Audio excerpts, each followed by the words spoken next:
Hello everyone, welcome back to the channel today for the third Alliance War of Season 28. Today we are going against XK9. So last season these guys finished in Platinum 1, however they definitely did not seem like a Platinum 1 Alliance during this war. So bringing in a team of Doom, Dr. Octopus and Red Hulk, taking Path 1 in Section 1 and Path 4 in Section 2. The majority of this war is going to be Dr. Doom, with Dr. Octopus and Red Hulk both taking one mini-boss at the end. So this first fight up is Tigra on the Vigorous Assault node. Common placement, done it many times before. Doom, definitely the best option for this. It's really not too difficult of a Doom fight. So here we get to our special 3, we're just going to do a single Fury cycle in this matchup, and that is generally enough to kill this Tigra.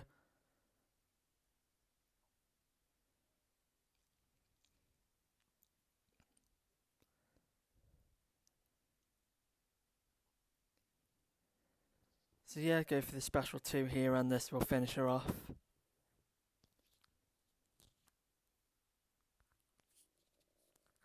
Second fight up in this war is against the Mr. Sinister on the Masochism node. This is another fairly easy Doom fight. It's just going to be a little bit longer because he is going to be healing when we're applying shocks and parries and stuff like that. And obviously it's Mr. Sinister, so he will heal from crits as well. Dr. Doom does have a really low base crit chance. I think it's like 10%, probably closer to sort of 20% region with the Precision Mastery maxed out. But it's still a lot lower than many other champions. So he's not going to be healing as much as he would against someone else. Don't think Doom is the top option for this. Warlock, probably Human Torch without the pre-fighter better. But it's overall not that difficult of a matchup. And yeah, Doom will work quite well here. Now an important thing to keep in mind is Sinister's special 1 will reflect damage over time debuffs onto you. Now Doom is shock immune, so you don't need to worry about that. However, you do need to make sure that he can't reflect the incinerates onto you. So you can see here, I am using my special 2s when Mr. Sinister is either below a bar or above 2 bars. Another thing to keep in mind is that Mr. Sinister can block unblockable attacks, so you can't just be throwing special 2s from across the map and hoping for the best. But yeah, go and finish this off with a special 3, and yeah, it's quite an easy fight overall. Next up is going to be another fight that I've done many times before. It is a Corvus on the Strike Counter Fury and Armor Up node. It's a pretty easy matchup for Doom. He's definitely the best option for this in my opinion. Running 5 out of 5 Mystic Dispersion, which will just help to give us special attacks before he is getting Furies. A lot of the time when I've done this I've used a Power Start 1, but it's absolutely not necessary for this matchup. So you see there, we're just waiting out for his Glaive true damage thing to come back and feed us Mystic Dispersion. So in this fight, you definitely do want to play the node. The reason Corvus is here is because of how hard he will hit if he has a chance to build up some of those Furies. So we are going to be preventing all the Furies as much as we can. So because of Mystic Dispersion, we will get some opportunities to throw special 2s in this fight, which will just speed things up a lot. But as you can see, it's not too long of a fight with Doom. Do take a bit of chip damage from the crit through block and stuff, but it's nothing too bad as long as you don't let his Furies build up. Other thing to keep in mind is that when his immunities come back, he will shrug off any shock debuffs that are on him, so keep that in mind when it comes to sort of going for your heavy attacks after combos. So this next fight up is in Mysterio on Power Snack. Now generally Magic or potentially Mr. Fantastic, maybe even Nick Fury would work for this fight, but I'm using Dr. Doom today. It's a pretty solid option for it, I'd say. Maybe a bit more complicated in terms of strategy than someone like Magic is. However, he is fairly safe for it. Obviously, he's really tanky, so as long as you don't take a massive heavy attack to the face and get poisoned, you're probably going to be okay. So, there I do opt to hit him, not entirely sure why to be honest, but does mean we get a bit of damage reflection, but it's nothing too bad. So going for a special 3 here. During this fight I'm actually not too worried about triggering Power Snap before the special 3, so the Fury Sticks. I'm overall just generally happy to have it eat the Fury and just play it slower but safer. Now the most threatening part of this fight is when backup recovery triggers, so I'm actually going to sit at my special 3 generally for when it triggers, so that if he is going to go close to a special 3 from it, I can drop mine and sort of go for a bit of a doom cycle, just waste time that backup recovery is there and power drain him out. So here we're in a bit of an awkward situation. I opt to just go in, go for the doom cycle, because if he used his special 2 he would have power drained me below my special 3, and I potentially would not have been able to deal with the power gain from backup recovery. So going to go for a doom combo here. You can see backup recovery keeps pushing into 3 bars, but the power gain stops by the time we throw off our special 1. I'm not really going for special 2s here. I want to keep the fight under control with special 3s instead of going for damage. So he is 2/3 of the way down now. It's probably not too much left in this fight. Just going to keep going for these special 3s, doing about 12,000 damage, which it's not huge, but it's definitely not bad. Trying to prevent Mysterio from using special attacks so we can sort of keep in the rhythm of the fight a bit. Go for another special 3 here. Believe I do have a couple of points in Assassins, so this will deal a bit more damage now.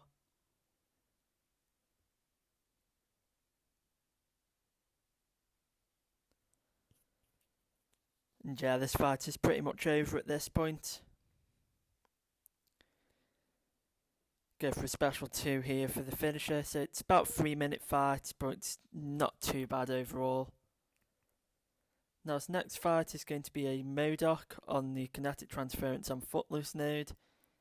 And in this fight there's actually going to be quite an interesting interaction with Mystic Dispersion, which I wasn't really expecting in terms of the fight plan for this, but it's also not really that big of a deal. So you can see there I'm running 5 out of 5 Mystic Dispersion. The staggers the Footloose node, which will give me 24% power. However, Modok's special 1 sort of has a potent petrify. It's brief, but it means that all the power I'm getting from Mystic Dispersion is actually being reversed. So this fight is just going to be a case of parry, medium, heavy attacks into the shock. It's going to be a bit longer, but it's still a pretty safe fight with Doom. Just need to make sure that the special 1 evades are all on point. So I'm not really going to be getting to any of my own specials in this, so just going to be relying on the stagger. Obviously can't auto block a heavy attack, so don't need to worry too much about that. My Doom is now max sig, so every time Footloose is nullified there's guaranteed to be a shock applied from it. It's about halfway down now. It's not going too badly.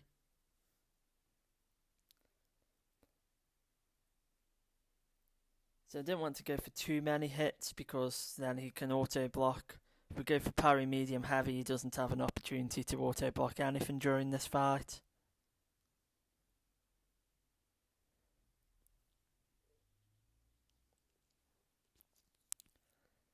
And yeah, it's really not too bad overall. Doom's fairly safe counter for this.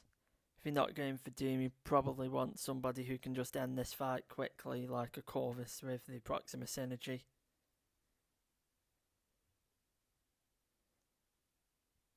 So do miss a parry there, but we've still got a stagger active for the Footloose, so it doesn't really matter. And probably one more special one and we should be able to finish him off. So pretty simple fight there. Now on to the section 2 fights. First up is this Apocalypse. He has the special burst lockdown node as well as steady build up unblockable. So this fight is not really a threat with Doom. We're immune to armor break. He's never going to hit 3 debuffs on us unless we start eating special attacks to the face, which I don't plan on. Don't really understand this Apocalypse placement. It's probably there as a Corvus trap because you've got 2 debuffs from Suicide Masteries along with debuffs from the special attacks, but yeah, Doom just absolutely destroys this fight. Just going to go for a bit of a Doom cycle here, I believe. So yeah, power steal him there. Trying to prevent him using specials. It's not a huge deal if he does, but it is just a bit more chip damage that I'd rather avoid. Now we've got to our special 3 and we're going to go for a Doom cycle here. Apocalypse is over 2 bars of power, so we can go for a full steal on the special 1. Special 3 does about 15% health to him, 23,000 damage, so pretty good overall.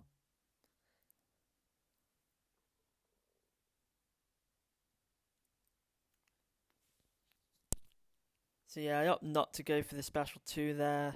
Probably could have done and tried to finish off the fight early, but Apocalypse, he does also go Incinerate immune after a few seconds. I don't really think that affects the first special 2 on Doom, but yeah, go for special 3 here and this Doom combo should finish him. Really simple fight here.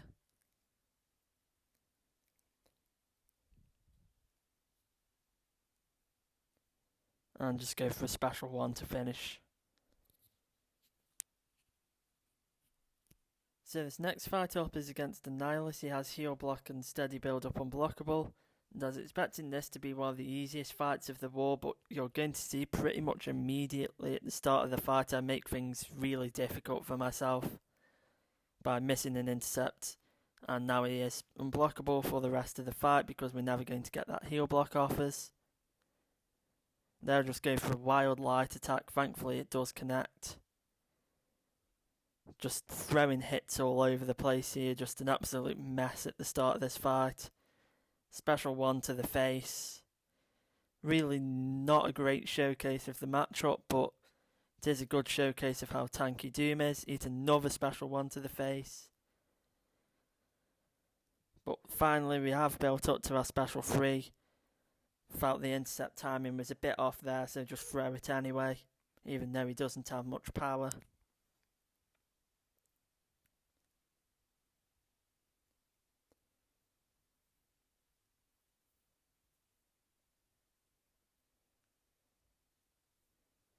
And yeah, Mystic Dispersion coupled with a bit of special 1 power steal actually gets us to our special 2.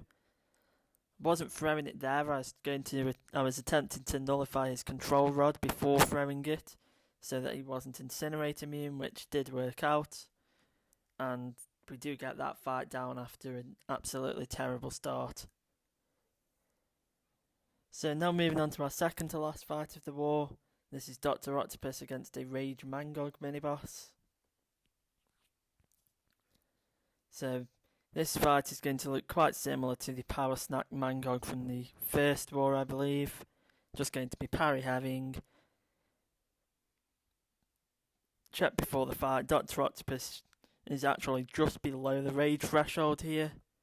So we are safe from that until we enter Assassin's range, but at that point he will be close enough to death that 1 or 2 Fury triggers won't really make that much of a difference.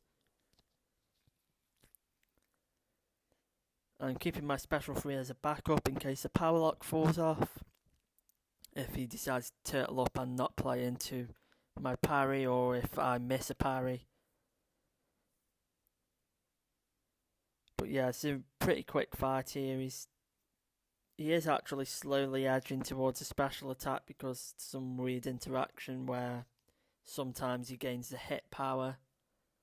And now I try to heavy counter that. It's late to refresh the power lock, so it's definitely not a great bit of play there, but should be okay. He's nearly down. Special 3 will trigger a stack of rage, and we also don't have the power locked anymore. Yeah, the power lock is about to come back, and we can just get back into that parry heavy rhythm here. Do actually get a double fury trigger on that heavy, but he does go down.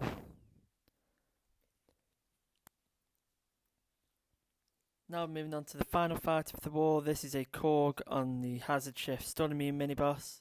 So I'm checking his signature ability there. He's only Sig 20, which basically means this fight is a complete non-threat. So the higher Sig Korg, the more Thorns damage he's going to be doing.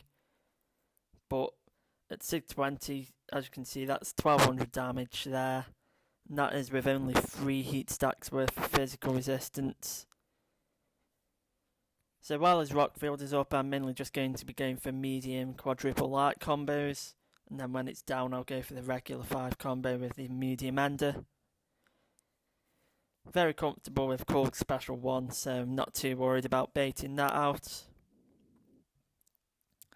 As you can see already, this is going to be quite a long fight, but yeah, you can see there, now that we've got our heat charges built up, that Thorns damage was less than 1000, which for Red Hulk's health pool, even lightly boosted like we were here, it's still over 50,000 health, so taking a few ticks of 900 damage is not really going to be an issue whatsoever.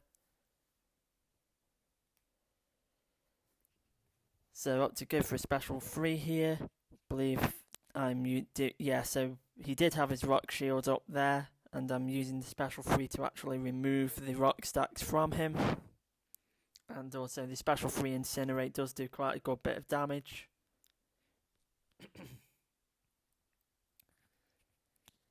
Of course, with Korg, every time his rock shield comes back, it comes back with one less rock stack, so it's even less damage and even less damage mitigation that I need to be concerned about. Korg is a champion I'm really comfortable against because of how much I used to play Omega in War. So it's not really scared of this matchup. Even if it's Sig 200 Korg, Red Hulk would still easily be the best option for this.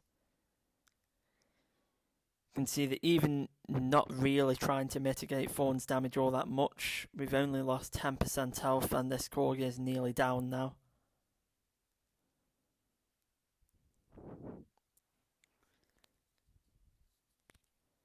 So here I opt to just take the Thorns damage and throw the special 3 afterwards so it deals more damage overall.